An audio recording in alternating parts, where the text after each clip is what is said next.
pray for excellence for these children. Father, may you protect and guide them. We commit their parents into your hands. Father, the work they do, we pray that may the hands of their work be prosperous. In the name of Jesus, we pray that if any of these children is sick, by the power of the Holy Ghost, may your blood permeate through the body. Healing in the name of Jesus. Amen. We pray for clarity for these children. Amen. They will do well in the name of Jesus. Amen. They will abide in you in the name of Jesus. Amen. Live holy lives in the name of Jesus. Amen. We use them for greater things. Amen. These are the next chartered accountants. These are the next doctors, lawyers, pastors. May your grace be sufficient. In Jesus' name we pray. Amen. Lord, God bless you so much. Our time is very short. So I'll speak briefly, but I want to have your attention so that you grab something. You also ask questions. And the person who will get the question, some of them right, you know there is an hour. So please pay attention whatever thing we are doing so that you get something. Hallelujah. Today we are here for a Valentine Purity Challenge. Valentine Purity Challenge. Actually, I'm speaking on the topic fighting sexual temptation. Fighting sexual temptation. Hallelujah. Amen. We'll humbly pick our scriptures from 1 Corinthians chapter 6, verse 18 to 20. Then 1 Thessalonians chapter 4, verse 3 to 7. I believe you have Bible. Yes. So I'll get one gentleman and one lady who will read for me. Yes, so please, if you have the just stand up. If you are focused, then start reading for me. 1 Corinthians chapter 6, verse 18 to 20. Then 1 Thessalonians chapter 4, verse 6. So please, you mention your name, come and read it. You mention your name, then you read it out. The next one. So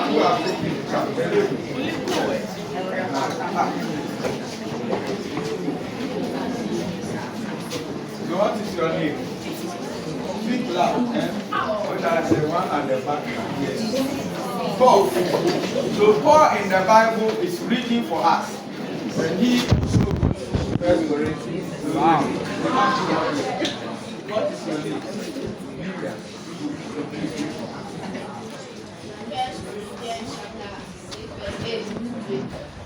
Flee from sexual immorality.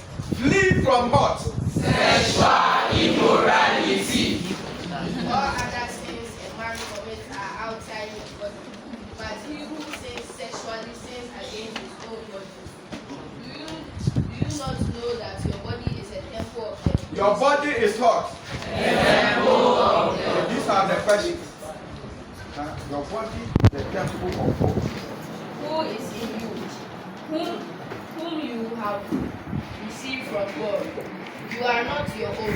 You are not hot. your own. Thank you. You were bought at a price. You were done hot. Bought at a price. Therefore, honor God with your body. We should do hot. Honor God with our body. Clap for me.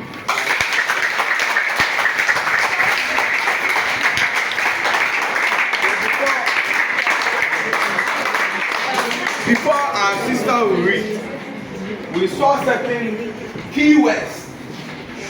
We were bought with hot. A price. Our body is hot. The temple of God. So we see that in creation, God created Adam and Eve. Are you here? Our mommy said love. And the love emanates from creation. Where God created Adam and Eve, He created man and woman. He made them in His own image and what? Likeness. So, if you see a goat, God did not create a goat or a dog in his image and likeness. But for man, he gave him his qualities. So that is love. Hallelujah. Amen. And when the devil saw that man has gotten some peak, then he came to lie to man.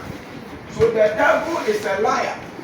He lied that, oh, you will not surely die. That is what he said. You will not surely die. But the emphasis is what? You will die. But he tried to say, you will not surely die, in a cunning way to deceive man. So man, but I want to bring your attention on the Genesis. Realize that Adam and Eve, they were what? Couple. Are you here? So God said it is not good for the man to live alone. First, he created the woman. But he added a lady to that. So God approves. So you could see that marriage is the legitimate avenue for sexual satisfaction and procreation. Marriage is the legitimate avenue. When we say legitimate, it is rightful avenue. It is only couple who have the right to engage in what? Sex. If you are not married, don't engage in what? Sex. It is God who created sex for pleasure, for couple, and through the means for procreation. So it was through that means that we had Cain and what? Abel. And other subsequent ones who came. Are you here? Yes. So they were married and they lived. If you are not here, if you are not married, wait. Tell your brother or sister. Wait.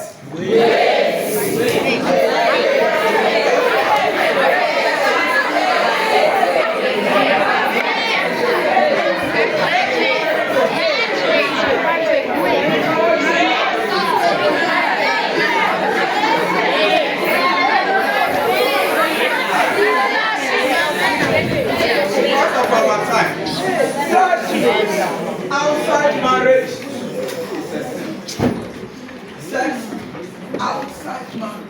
So if you are not married and you engage with sex, it is a sin. And every sin is punishable by God.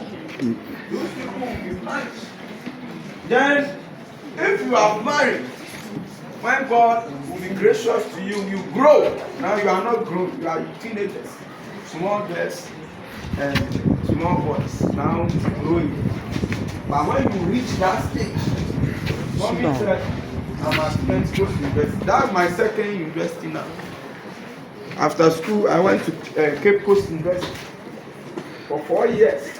I didn't partake in anything like that because I was schooling. Then from the University of Cape Coast, I worked at the airport for almost 7 years. 7 years. Then I married. You see my ring? Mommy to is what? So when you get married, they'll put something that's not for a fun. To show that you are now someone for someone. You ask them, I'm here, I'm for my wife. Are you here? Good. Then later on, I am now in the Pentecost University again, second university, pursuing my missions and theology. So please, you should, by this age, don't even engage in boyfriend, girlfriend relationship that will distract your academics. Are you here? Yes. You need your full attention. Bible says there is time for us. This is the time that you should learn. I'm sure the oldest one here, it will not be 23 years. Or you have someone more than 23 years. So all of you are in your mind age. And at this age, it is time for you to learn and prepare for your future. I hope no one is speaking. Prepare for your future. So Bible says, our body is the temple of God. Adam and Eve sinned. When they sinned, God had to go and